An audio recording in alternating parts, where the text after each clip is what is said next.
Smart people do not hate talking. They hate pretending that meaningless talking is connection.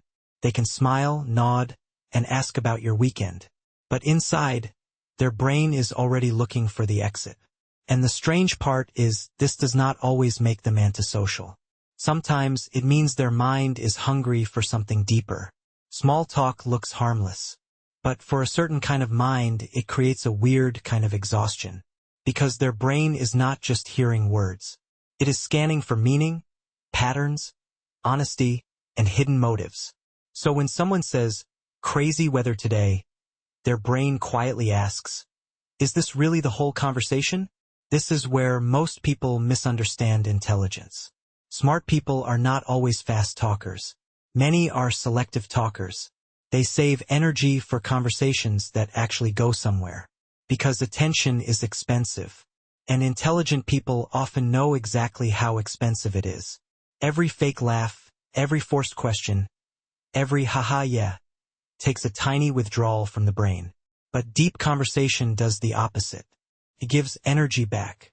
Ask them about fear, ambition, childhood, death, the universe, or why people lie to themselves and suddenly they wake up. The same person who looked bored 5 minutes ago can talk for 3 hours if the topic has depth.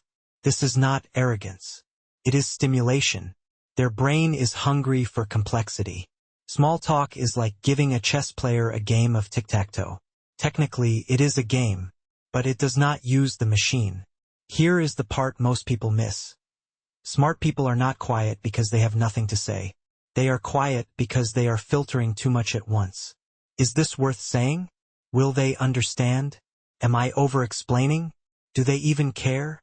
By the time they finish thinking, the conversation has already moved on to lunch plans. This is why smart people sometimes seem distant. Their silence is not empty. It is crowded. And if you have ever felt this, you know the awkward feeling.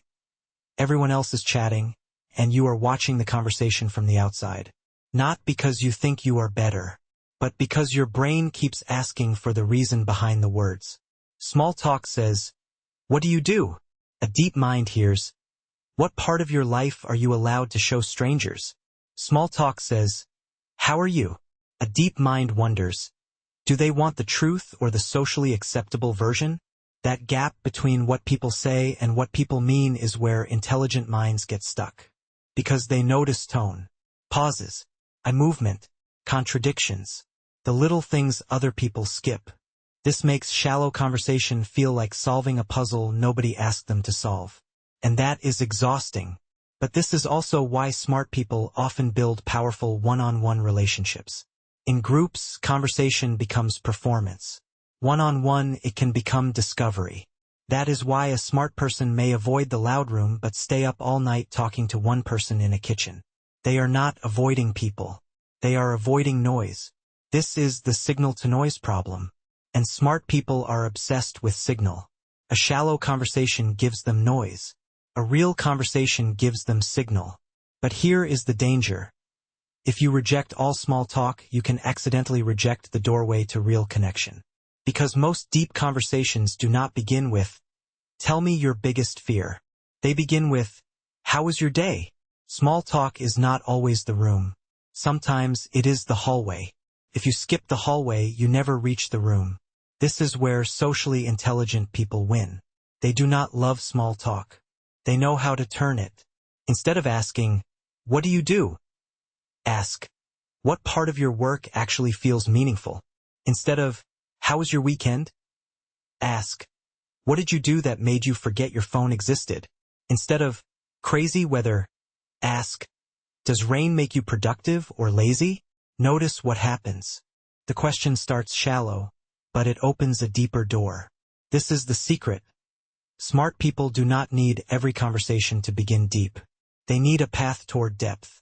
And once you understand that, small talk stops feeling like a prison and starts feeling like a tool. But there is another reason smart people hate small talk. It often feels dishonest. People say, "We should catch up soon," when they mean, "This conversation is over." People say, "I'm fine," when they are clearly not fine. People ask questions they do not want real answers to. For a literal, pattern-seeking mind, this is confusing. It feels like a social game with invisible rules. So the smart person may retreat not because they cannot play, but because the game feels fake. But if they retreat forever, they lose something important. Practice. Conversation is a muscle.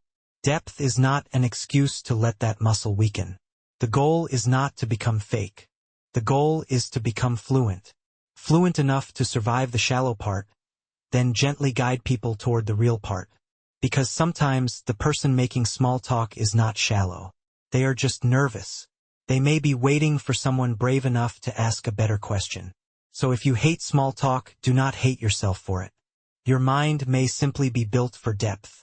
But do not hate the doorway either. Learn to open it.